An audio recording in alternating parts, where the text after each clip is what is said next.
Hi friends, இனத்தனை serial இனி வரப்போகிற எபிசோட்ஸ்க்கான பிரம தான் இந்த வீடியோவில் பார்க்க போகிறோம். வாங்க ஃப்ரெண்ட்ஸ் பார்க்கலாம். நம்ம சீரியனுக்கோ சந்தாவுக்கோ ஃபோட்டோ ஷூட் எடுக்கலாம் அப்படின்னு சொல்லிட்டு நம்ம சோழன் முடிவு பண்ணியிருக்காங்க. சேரனுடைய கல்யாணம் அப்படின்னு வரும்போது முழுக்க எல்லா பொறுப்பையும் நம்ம சோழன் ஏற்றுக்கிட்ட மாதிரியே அவங்களும் நிலாவும் சேர்ந்து தான் இந்த விசேஷம் எல்லாத்தையுமே ஒரு ஒர்க் விடாமல் எல்லா ஒர்க்கையுமே அவங்க தான் வந்து பார்த்துட்ருக்காங்க. கல்யாண வேலைக்கான அத்தனை வேலையுமே கூட. ஸோ பத்திரிக்கை அடிக்கிறதுல இந்த ஃபோட்டோ ஷூட் எடுக்கிற வரைக்கும், கல்யாணம் வரைக்கும், தங்கத்துக்கு தாலி வாங்குற வரைக்கும் ஸோ சோழன் தான் முன்னணி நடத்துகிறாரு. நம்ம பாண்டி கூட எதுவுமே ஹெல்ப் பண்ணவே இல்லை. அவரு கூட பணத்தை எப்படியாச்சும் ஏற்பாடு பண்ணி கொடுத்துடலாம், இந்த கல்யாணத்தை அண்ணனோட கல்யாணத்தை நல்லபடியாக தெரியலாம் அப்படின்னு தான் சொல்லிட்டு இருந்தாரே தவிர இது வரைக்கும் அவர் ₹1 கூட நம்ம சோழன் கிட்ட கொடுத்ததே கிடையாது. ஏன் இந்த விஷயத்துல நம்ம சேரன் கிட்ட கூட எதுவுமே கேட்காம சோழனே எல்லாத்தையும் சேரனுக்காக பண்றாங்க.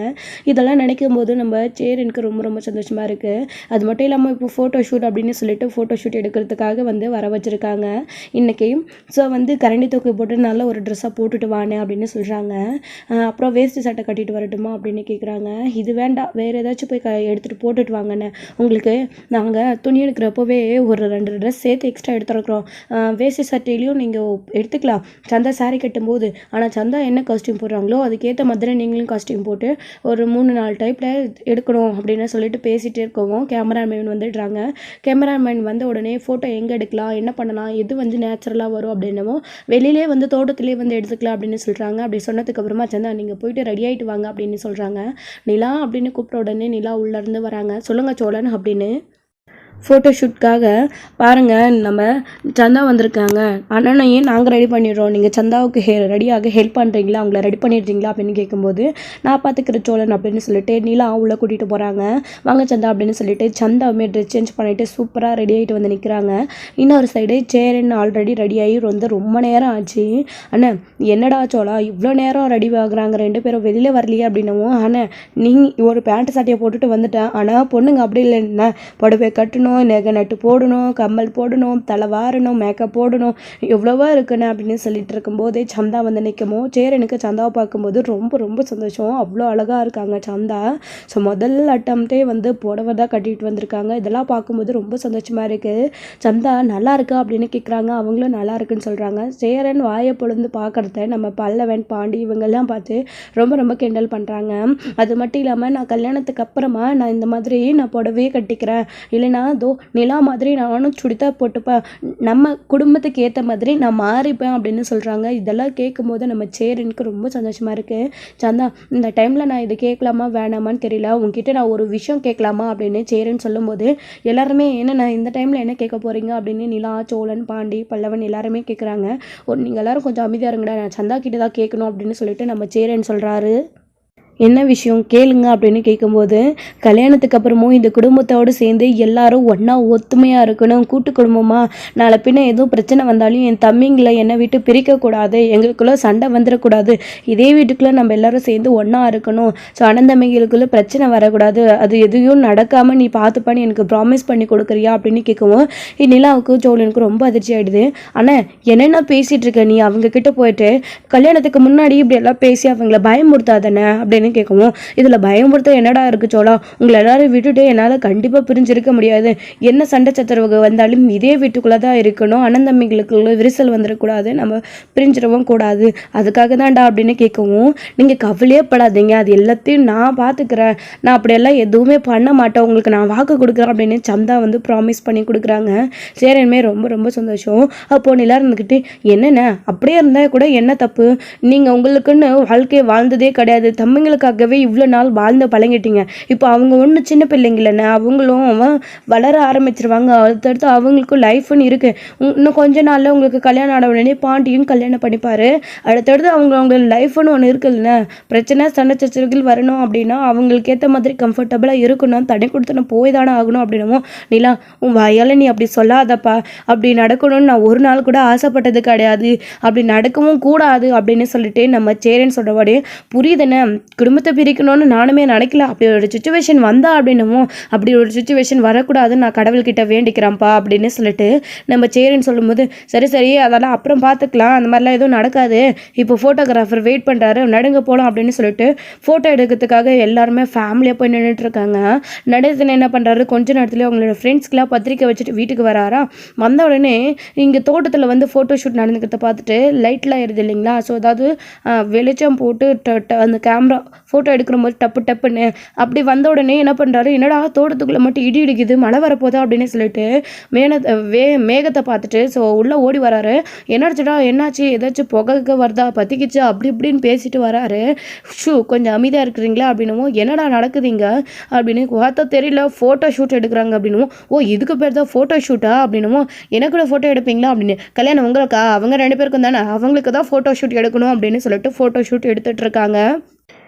பொண்ணு கூட எல்லாத்துக்கும் கோஆப்ரேட் பண்ணுறாங்க. ஆனால் நம்ம சேரன் ரொம்ப ரொம்ப வைக்கப்படுறாரு.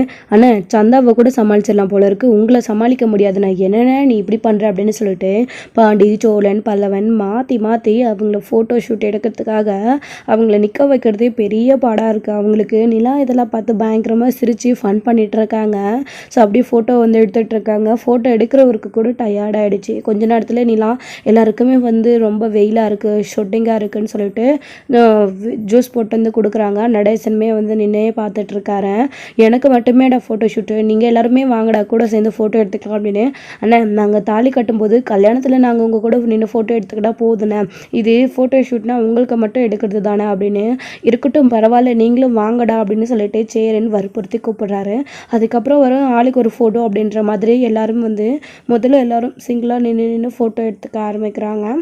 அதுக்கப்புறம் வந்து கொஞ்ச நேரம் கழித்து வந்து மொத்தமாக ஃபேமிலியாக நின்று ஃபோட்டோ எடுத்துக்கிறாங்க. நடேசன் கூட எடுக்கிறாங்க. எல்லாருமே வந்து ஃபோட்டோ எடுத்ததுக்கப்புறமா ரொம்ப வந்து சந்தோஷமாக வந்து ஃபோட்டோ ஷூட்டை முடிச்சுட்றாங்க. ஈவினிங் போலவே வந்து லைட் செட் பண்ணலாம் வந்து ஆள் வந்துடுறாங்க. ஸோ வந்து எல்லாத்தையுமே வந்து டெக்கரேஷன் பண்ணிவிட்டு வீட்டெல்லாம் வந்து டெக்கரேஷன் பண்ணிகிட்டு இருக்காங்க. அப்போ தான் சேரன் ரொம்ப ஃபீலிங்காக நின்றுட்டுருக்கவும் நிலா வந்து என்னென்ன நாளைக்கு காலையில் கல்யாணத்தை வச்சுக்கிட்டு இப்போ இங்கே தூங்காமல் வந்து நின்றுட்டுருக்கீங்க அப்படின்னு கேட்கும்போது, நான் உங்ககிட்ட ஒன்று கேட்கலாமாப்பா, நீ தப்பாக நினச்சிக்க மாட்டியா அப்படின்னவும், என்னென்ன அப்படின்னு கேட்குறாங்க. சந்தா இந்த வீட்டுக்கு கல்யாணம் ஆகிட்டு வந்ததுக்கப்புறமா நீ இந்த வீட்டை போக மாட்டேல்லப்பா, நீ சொன்னல அதை பற்றி தான் நான் யோசிச்சுட்டு நின்றுட்டுருக்கேன். எங்கே எங்களுக்கு கல்யாணம் ஆனால் நீ வீட்டை விட்டு போயிடுவியோன்ற பயம் எங்களுக்கு இருந்துக்கிட்டே இருக்குப்பா, நீ இங்கே இருக்கிறியா, நீ எங்கேயும் போக மாட்டேல்ல அப்படின்னு சொல்லிட்டு கேட்கவும், ஆனால் எதுக்காகவா இவ்வளோ பயப்படுறீங்க, அதெல்லாம் ஒன்றும் இல்லைண்ணே நீங்கள் பயப்படாதீங்க அப்படின்னு கேட்குறாங்க. இல்லைப்பா அப்படின்னு சொல்லவும், இல்லைண்ணே நான்லாம் போக மாட்டேண்ணே, இந்த வீட்டுக்கும் எனக்கும் அவ்வளோ ஒரு ஆசைண்ணே, இந்த வீட்டை விட்டு போக எனக்கு மனசே இல்லைண்ணே, உங்களை விட்டு சோழனை விட்டு பல்லவனை விட்டுட்டு அங்கிளை விட்டுட்டு உங்கள் யாரையும் விட்டுட்டு போக எனக்கு மனசே இல்லைண்ணே, இதுக்கு தான் போய் இவ்வளோ நேரம் பயந்துட்டு நின்றுட்டுருக்கீங்களா, அதெல்லாம் இல்லைண்ணே நான் எங்கேயும் போக மாட்டேன் அப்படின்னவும், ப்ராமிஸாப்பா அப்படின்னு கேட்கவும், கண்டிப்பாக ப்ராமிஸ்ப்பா அப்படின்னு.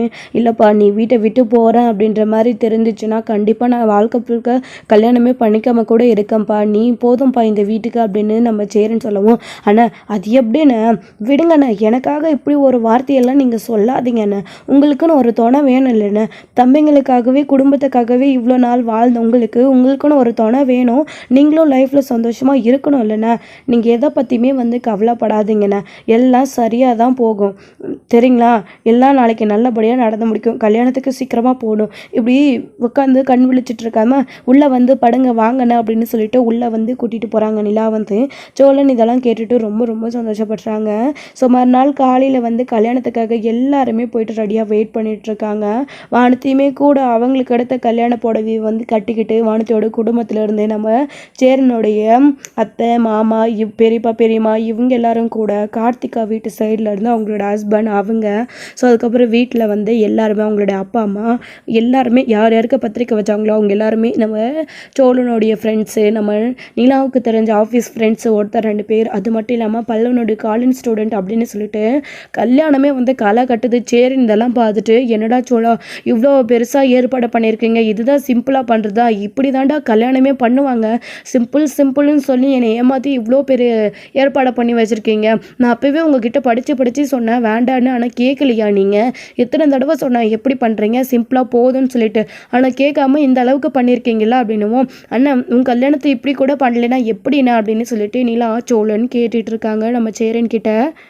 பொண்ணு வீட்டு சைட்லேருந்து சந்தா, அனுஷ், அது மட்டும் இல்லாமல் அவங்களுக்கு தெரிஞ்ச ஒரு சிலர் வந்து கூட வேலை செய்கிறவங்க, சேரன் கூட வேலை செய்கிறவங்க. ஸோ வந்து எல்லாருமே வந்து வந்திருக்காங்க. ஸோ வந்ததில் ரொம்ப ரொம்ப சந்தோஷம். எல்லாருமே வந்துட்டு கல்யாணத்துக்காக வெயிட் பண்ணிகிட்டு இருக்காங்க. ஸோ எல்லா அரேஞ்ச்மெண்ட்டும் நடந்துகிட்ருக்கு. நம்ம பாண்டி முழுக்க முழுக்க அவர் மட்டும் வந்துட்டு கேட்ரிங் அவருடைய சாப்பாடு வேலைகள் தான், அதை வந்து அவர் வந்து பார்த்துட்ருக்காரு. யாருக்கும் எந்த குறையும் வந்துடக்கூடாது அப்படின்னு சொல்லிட்டு எல்லாமே ஐயருக்கு வந்து என்னென்ன தேவையோ இது எல்லாத்தையுமே எல்லாருமே வாங்கி கொடுத்துட்ருக்காங்க. ஆக்சுவலி வந்து இவங்க பண்ண ஒரே தப்பு இது மட்டும்தான். நம்ம சேரன் சொன்ன மாதிரி சிம்பிளாக பண்ணணும் அப்படின்னா இவங்க ஏற்கனவே அவங்க பேசிக்கிட்ட மாதிரி இவங்க குடும்பத்தையும் ஸோ ஒரு 4 பேரை மட்டும் கூப்பிட்டு கல்யாணம் பண்ணியிருக்கணும். அதை பண்ணாமல் போனது தான் இவங்க மிகப்பெரிய தப்பு. பத்திரிக்கை அடித்து தெரிஞ்சவங்களுக்கு கூப்பிட்டு கல்யாணத்தை பண்ணலாம் அப்படின்னு சொல்லிட்டு பத்திரிக்கை அடிச்சிட்டாங்க. இப்போ சந்தாவுக்கும் சேரனுக்கும் கல்யாணம் அப்படின்ற விஷயம் சந்தாவோடைய மாமாவுக்கு தெரிஞ்சு போச்சு. அவரோட ஆட்கள் இங்கே இருக்கிறாங்க இல்லையா, அவங்க வந்து அவங்களுக்கு வந்து சொல்லிட்டாங்க. ஸோ அவங்க வந்து ரொம்ப ரொம்ப வந்து பயப்படுறாங்க. அதாவது இவங்களுக்கு இன்னுமும் அந்த விஷயம் தெரியலை. அவங்க சந்தாவுடைய மாமாவுக்கு வந்து கல்யாணம்னு உடனே ரொம்ப பயந்துட்டு அது எப்படி என்ன தவிர வேற ஒருத்தரை கல்யாணம் பண்ணிக்க முடியும், அவ்வளோ தைரியம் வந்துடுச்சா, எங்கள் ஊருக்கு கூட்டிகிட்டு வரேன்னு சொல்லி அதுக்குள்ளேயே வந்து கல்யாணத்துக்கு ஏற்பாடு பண்ணியிருக்காங்களே அப்படின்னு சொல்லிட்டு ரொம்ப கோவமாக வந்து அவங்க ஆட்கள்லாம் கூப்பிட்டுட்டு அங்கேருந்து கிளம்பி வந்துட்டுருக்காங்க. நாளைக்கு காலையில் தானே கல்யாணம், அதுக்குள்ளே வந்துட்டு நம்ம எப்படியாச்சும் புறப்பட்டு வந்துடணும் அப்படின்னு சொல்லிட்டு ஆல்ரெடி அவங்க நைட் ஃபுல்லாக ட்ராவல் பண்ணி சென்னைக்கு வந்து ரீச் ஆகிட்டாங்க. எங்கள் கோயிலில் கல்யாணம் வச்சுருக்காங்க அப்படின்னு சொல்லிட்டு அந்த பத்திரிக்கையை வச்சு ஸோ அவங்க ஆட்கள் கிட்ட அந்த பத்திரிக்கையை வாங்கிட்டு கோயில் எங்கே இருக்குன்னு சொல்லிட்டு அட்ரஸ் தேடி கண்டுபிடிச்சி அவங்க வந்துட்டு இருக்காங்க. இன்னொரு சைடு இங்கே கல்யாணம் அப்படின்னு சொல்லிட்டு எல்லா ஏற்பாடுமே பண்ணிட்டு இருக்காங்க. ஏன் கிட்டத்தட்ட 10 முகூர்த்தம் அப்படின்றது பொண்ணும் ரெடி ஆகிட்டு இருக்காங்க, சேரனும் ரெடி ஆகிட்டு இருக்காங்க. ஆனால் நாளைக்கு காலையில் உனக்கு கல்யாணம்னு நீ நல்லா மாப்பிள்ளையா அழகாக இருக்கணும்னு அப்படின்னு சொல்லிட்டு மேக்கப்லாம் போட்டுட்டு அது மட்டும் இல்லாமல் நல்லாவே ஃபன் பண்ணிட்டு பார்த்துட்டு இருக்காங்க. எல்லா வேலையுமே கவனித்து வந்து நம்ம சோழன், அதாவது சேரனுக்காக நம்ம சோழன் வந்து பார்த்துட்ருக்காரு. அதுக்கப்புறம் வந்துட்டு சந்தாவுக்கு வந்துட்டு விஷயம் வந்து தெரிய வந்துடுது. ஸோ சென்னைக்கு அவங்க தேடி வந்துட்டாங்க அப்படின்ற விஷயம் வந்து அனுஷ்க்கு தெரிய வந்து நம்ம சந்தாக்கிட்டேயும் போய் சொல்லவும் சொல்கிறாங்க. இது கேட்ட உடனே சந்தா ரொம்ப பயப்பட ஆரம்பிச்சிட்டாங்க. கவலைப்படாத சந்தா, இன்னும் கொஞ்ச நேரத்தில் உனக்கு கல்யாணம் அப்படின்னுவோம், 10 மணிக்கு தானே கல்யாணம், இன்னும் டைம் இருக்குது, அது வரைக்கும் அவங்க வந்துட்டா என்ன பண்ணுறது அப்படின்னு சொல்லிட்டு ரொம்ப ரொம்ப பயப்பட ஆரம்பிச்சிடுறாங்க சந்தாவுமே கூட. அனுஷ்க்கும் அதே பயம்தான். இப்போ என்ன பண்ணுறதுன்னு தெரியாமல் பேசாமல் சோழன் சேரன் பையா கிட்டெல்லாம் சொல்லிடலாமா அப்படின்னு சொல்கிறாங்க. வேண்டாம், கல்யாணத்தை நடத்திட்டு இருக்கிறப்போ இந்த கொஞ்ச நேரத்து டைம் இருக்கிறது இல்லைக்குள்ள அவங்கக்கிட்ட இந்த விஷயத்தை பற்றி சொன்னால் அவங்களும் ரொம்ப ரொம்ப வருத்தப்படுவாங்க. என்ன பண்ணுறதுன்னு சொல்லிட்டு சந்தா சொல்ல விடாமல் தடுத்துடுறாங்க. ஸோ எல்லாருமே குடும்பத்தோடு வந்து உட்காந்துட்டு இருக்காங்க. அதேடி இந்த சேரன் பையனுக்கு கடைசியில் அங்கே சுற்றி இங்கே சுற்றி ஒரு வழியாக கல்யாணத்துக்கு ஏற்பாடு பண்ணிட்டாங்க அப்படின்ற மாதிரி அவருடைய அத்தையும் மாமாவும் வந்து பேசிகிட்டு இருக்காங்க. இதெல்லாம் கேட்டு நம்ம சோழன் வந்து அவங்களுக்கு பதிலடி கொடுக்குற மாதிரி, எங்கள் அண்ணனுக்கும் கல்யாணம் நடக்கும், என்ன நினச்சிட்டு இருக்கீங்க உங்கள் மனசில், எங்கள் அண்ணனுக்கு கல்யாணமே நடக்காதுன்னு நினச்சிட்டு இருக்கீங்களா அப்படின்னு அப்போ எப்படி நல்லா வந்து பேசிகிட்டு இருக்காங்க. அதுக்கப்புறம் வந்து எல்லா ஏற்பாடும் பண்ணிகிட்டு இருக்கும்போது ஐயருக்கும் தேவையானது கொடுத்துட்டு இருக்கும்போது கொஞ்ச நேரத்துலேயே வந்து அந்த கோயிலில் வந்து அவங்க வந்துடுறாங்க. ஸோ இவ்வளோ கூட்டம் இருக்கிறதுனால அவங்க எல்லாரும் என்ன பண்ணுறாங்க அப்படின்னா, நம்ம பொண்ணை மட்டும் அசாத இங்கேருந்து கூட்டிகிட்டு போயிடணும், அந்த கல்யாணத்தில் கலாட்டா பண்ணக்கூடாது, பிரச்சனை வந்துச்சு அப்படின்னா அப்புறம் பொண்ணு அனுப்ப மாட்டாங்க, ஸோ அவங்க தப்பிச்சு ஓட பார்ப்பாங்க. கல்யாணம் பண்ணிக்கிற சைட்ல இருந்து மாப்பிள்ளை வீட்டு சைட்லேருந்து நிறைய ஆட்கள் இருக்காங்க போல இருக்குது அப்படின்னு சொல்லிட்டு இவங்க பிளான் போட்டு பின்புறமா கோயிலை சுற்றிக்கிட்டு பின்னாடி சைடு சந்தா இருக்கிற இடத்த தேடி கண்டுபிடிச்சிட்டு இருக்காங்க. இப்போ நம்ம அனுஷ்க்கு வந்து திரும்பவும் ஃபோன் வருது, அவங்க நீங்கள் இருக்கிற இடத்துக்கு அட்ரஸ் கண்டுபிடிச்சி வந்துட்டு இருக்காங்க அப்படின்னு சொல்லிட்டு. இது கேட்கும்போது அவருக்கு இன்னும் அதாவது பதற்றமாகுது. அவர் கூட சந்தா கூடவே இருக்காரு. என்ன ஆச்சு பையா அப்படின்னு சொல்லிட்டு அவங்களுக்கு சந்தாவே கேட்டுட்டு இருக்கும்போது நம்ம இருக்கிற கோயில் அட்ரஸ் தேடி வந்துட்டு இருக்காங்களாம் அப்படின்னு சொன்ன உடனே சந்தாவும் ரொம்ப பயப்பட ஆரம்பிக்கிறாங்க. நான் இங்கேருந்து போக மாட்டேன், நான் அவரு தான் கல்யாணம் பண்ணிப்பேன் அப்படின்னு. இல்லை, இதுக்கு மேலேயும் வந்து விஷயத்த சொல்லாமல் இருக்கக்கூடாது சந்தா, நான் போய் சொல்லிட்டு வந்துடுறேன், நீ இங்கே இரு அப்படின்னு சொல்லிட்டு நம்ம அனுஷ் வந்து போகிறாரு. சந்தா வந்து ரொம்ப பயப்படுறாங்க. போகாதீங்க, கூடவே இருங்கண்ணே அப்படின்னு சொல்லிட்டு ரொம்ப ரொம்ப பயப்படுறாங்க. நான் வந்துடுறேன், எல்லாருக்கிட்டையும் விஷயத்த சொல்லிட்டு வந்துடுறேன், சொன்னாதான் அவங்களுக்கும் தெரியும், ஏதாச்சும் பிரச்சனைன்னா அவங்க தான் ஏதாச்சும் ஐடியா சொல்லுவாங்க, நம்மளை தேடி வந்ததுக்கப்புறமா கூட நம்ம அமைதியாக பொறுமையாக இருக்கக்கூடாது அப்படின்னு அனுஷ் வந்து சொல்லிட்டு போகிறாரு. எல்லாருமே கல்யாண வேலையை பார்க்கணும் இல்லைங்களா, அதனால் நம்ம நிலா வானதி யாருமே சந்தா கூட இருக்கிறது கிடையாது. ஸோ மேக்கப் போடுறவங்க மட்டும்தான் இருக்காங்க. அவங்களுக்குமே என்ன சுச்சுவேஷனும் தெரியல. ஸோ ஃபோன் வருதான்னு சொல்லிட்டு பேசிட்டு வரதுக்காக போயிட்டு வராங்க. சந்தா ரொம்ப நர்வஸாக இருக்காங்க. என்னாச்சு மேக்கப் போடலாமா அப்படின்னு சொல்லிட்டு போட்டுட்ருக்காங்க. நமக்கு கல்யாணம் நடக்க போகுது அப்படின்ற நம்பிக்கையில் நம்ம சந்தா கூட உட்காந்துட்டு இருக்காங்க அங்கே மேக்கப் போடுறதுக்காக. ஆனால் நம்ம சந்தாவோடைய கல்யாணம் நடக்கிறது கிடையாது. அவங்க சந்தா இருக்கிற ரூமை தேடி வந்துடுறாங்க. வந்ததுக்கப்புறமா அவருடைய மாமாவை பார்த்து சந்தா ரொம்ப பயந்து அழுகுறாங்க, ரொம்ப கெஞ்சுறாங்க. அனுஷ் போயிட்டு அங்கே சேரன் வீட்டு சைடில் சொல்லிட்டு வர்றதுக்கு உள்ளேயே அவர் போயிட்டே தான் இருக்காரு. அதுக்குள்ளேயும் சந்தா இருக்கிற இடத்த தேடி கண்டுபிடிச்சிட்டாங்க. சந்தா நான் வரமாட்டேன், எனக்கும் அவருக்கு எனக்கு கல்யாணம், பேசாமல் தொந்தரவு பண்ணாமல் இங்கேருந்து போயிடுங்க, நான் கல்யாணம்னு ஒன்று பண்ணிக்கிட்டா நான் அவரை தான் பண்ணிப்பேன் அப்படின்னு பிடிவாதம் பிடிக்கிறாங்க. இங்கே பாரு, நீ எனக்கு மட்டும்தான், யார் என்ன சொன்னாலும் சரி, இப்போ அமைதியாக வரப்போறியா இல்லையான்றாங்க. அந்த கூட மேக்கப் போடுறவங்க அந்த பொண்ணுக்கு தான் விருப்பம் இல்லை, நீங்கள் யார் அந்த பொண்ணை கூட்டிகிட்டு போக அப்படின்னு சொல்கிறாங்க. அப்போது அவங்க ஆட்கள் என்ன பண்ணுறாங்க, அந்த பொண்ணுக்கு மயக்க ஸ்ப்ரே வச்சு வச்சு அவங்கள மயக்கம் போட வச்சிடுறாங்க. அப்போ தான் இங்கே சந்தாவுமே வேண்டான்னு சொல்லி ரொம்ப பயப்படுறாங்க. நீயும் இப்போ அமைதி எங்கள் கூட வரலைன்னா உனக்கும் இந்த நிலமை தான் அப்படின்னவும், நான் வரவே மாட்டேன் அப்படின்னு. இல்லைடா, இவன் நம்ம வழிக்கு வர போகிறது கிடையாது, இவளுக்கும் அந்த கச்சிப்பு வைங்க அப்படின்னு சொல்லிட்டு மயக்க மருந்து போட்டு தூக்கிட்டு போகலான்னு பார்க்குறாங்க. இங்கேருந்து வெளியில் கொண்டு போகணும் அப்படின்னா யாராச்சும் பார்த்துருவாங்களே, என்ன பண்ணுறது அப்படின்னு தெரியாமல் இப்போ என்ன பண்ணுறாங்க அப்படின்னா ஒரு கோணி பையில் மூட்டை கட்டி எடுத்துகிட்டு போயிடலான்னு சொல்லிட்டு சந்தாவோ ஒரு பைக்குள்ளே போட்டு மூட்டை கட்டி எடுத்துகிட்டு போகலான்னு சொல்லிட்டு அவங்க எடுத்துகிட்டு போயிட்டுருக்காங்க. அதுக்கப்புறம் திரும்பவும் போயிட்டே இருக்கும்போது அனுஷ்க்கு திரும்பவும் ஃபோன் வருதுங்களா, பார்த்துருங்க பையா, அவங்க கோயிலுக்குள்ளே நுழைஞ்சிட்டதாக சந்தா கிட்ட போடுற மாதிரி டீட்டெயில் வந்துச்சு அப்படின்னு சொல்லிட்டு சொல்லும்போது அவர் ரொம்ப பயப்படுறாங்க. சந்தாவுக்கு ஏதோ அடுக்குதான்னு சொல்லிட்டு ஸோ திரும்பி பார்க்கும்போது அதில் அவங்களோட ஆட்களை ஒரு ஆள் பார்த்துடுறாங்க. ஒரு ஆளை அனுஷ் பார்த்துடுறாரு. பார்த்த உடனே அவங்கள தடுக்கணும், நம்ம சந்தாவை போய் காப்பாற்றணும், சந்தா தனியாக இருக்கு அப்படின்னு சொல்லிட்டு திரும்பவும் போகணும்னு சொல்லிட்டு அப்படியே விஷயத்த சொல்லாமே அவர் ரிட்டன் திரும்பவும் போயிடுறாங்க. அப்போ தான் சந்தா பார்த்தா ரூமில் ஆளை காணோம். பார்த்த உடனே ரொம்ப அவர் பயப்படுறாரு. பயந்ததுக்கப்புறமா அவங்க சந்தாவை கூட்டிகிட்டு அங்கேருந்து காரில் கூட்டிகிட்டு பீகாருக்கு கிளம்பிட்டு இருக்காங்க. இன்னொரு சைடு இங்கே அனுஷ் தேடி பார்த்துட்டு என்ன பண்ணுறதுன்னு தெரியாமல் எல்லா இடத்துலையும் தேடி பார்க்கலான்னு தேடி பார்த்துட்டு இருக்காரு. ஐயோ, கல்யாணம் வரைக்கும் வந்துடுச்சு, இன்னும் கொஞ்சம் நேரத்தில் கல்யாணம். இப்போ சந்தாவை காணுமே, நான் என்ன பண்ணுவேன், சேரன் பையாவுக்கு நான் என்ன பதில் சொல்லுவேன், அவங்க ஆட்கள் வேறு சந்தாவுடைய மாமா தேடி பிடிச்சி ஒரு வேளை கூட்டிகிட்டு போயிட்டாரா அப்படின்னு பார்க்கும்போது ஸோ அங்கே தேடிட்டு இருக்கும்போது அந்த பொண்ணு மயக்கம் போட்டு வந்திருக்கீங்களா, மேக்கப் போட்ட பொண்ணு, அவங்களுக்கு தண்ணி தெளிச்சு என்ன ஆச்சுன்னு கேட்கும்போது பொண்ணை இப்படி தான் அவங்க தூக்கிட்டு போயிட்டாங்கன்னு உடனே நம்ம அனுஷ் ரொம்ப அதிர்ச்சி ஆகிட்டு ரொம்ப பயப்பட ஆரம்பிச்சிடுறாங்க. ஐயோ, இப்போ நான் என்ன பண்ணுவேன், சேரனுக்கு பையாவுக்கு என்ன பதில் சொல்லுவேன் அப்படின்னு சொல்லிட்டு இவர் ரொம்ப பதற்றத்தில் இருக்காரு. அங்கே பீகாருக்கு சந்தாவை ஆல்ரெடி கூட்டிகிட்டு கிளம்பிட்டாங்க. அவங்க மயக்க நிலையில் இருக்காங்க. காரில் நல்லா கோணி பை எடுத்துகிட்டு உட்கார வச்சு தான் கூட்டிகிட்டு போயிட்டு இருக்காங்க. இதோட இந்த எபிசோடு முடிச்சிருக்காங்க. அடுத்தடுத்த எபிசோடில் என்ன நடக்க போகுது, சேரன் சோழன் நிலா இவங்களுக்கு எல்லாம் பாண்டிக்கு எல்லாருக்குமே விஷயம் தெரிஞ்சா அவங்களோட ரியாக்ஷன் என்னவா இருக்க போகுது, இந்த தடவையும் நம்ம அண்ணனுடைய கல்யாணம் நின்று போச்சு அப்படின்னா அவங்க எந்த அளவுக்கு ரியாக்ட் பண்ணுவாங்க, சேரன் மனசு ஒடிஞ்சு போயிடுவாங்க அப்படின்னு சொல்லிட்டு யோசிக்க போகிறாங்களா, இல்லை சோழனுக்கு விஷயம் தெரிஞ்சால் அதை முதல்ல சேரன் கிட்ட சொல்ல போகிறாங்களா, சொல்லாமல் இல்லை எப்படியாச்சும் சந்தாவை கூட்டிகிட்டு அண்ணனுக்கு கல்யாணம் பண்ணி வைக்கணும்னு நினைக்க போகிறாங்களா, இருக்கிற கொஞ்சம் டைமில் என்ன நடக்க போதோ, அவங்களுடைய கல்யாணம் நடக்குமா நடக்காதா அப்படின்றத வெயிட் பண்ணி நெக்ஸ்ட் வீடியோவில் பார்க்கலாம். Friends, thank you. இந்த வீடியோ உங்களுக்கு பிடிச்சிருந்தா லைக் பண்ணுங்கள், ஷேர் பண்ணுங்கள், கமெண்ட் பண்ணுங்கள்.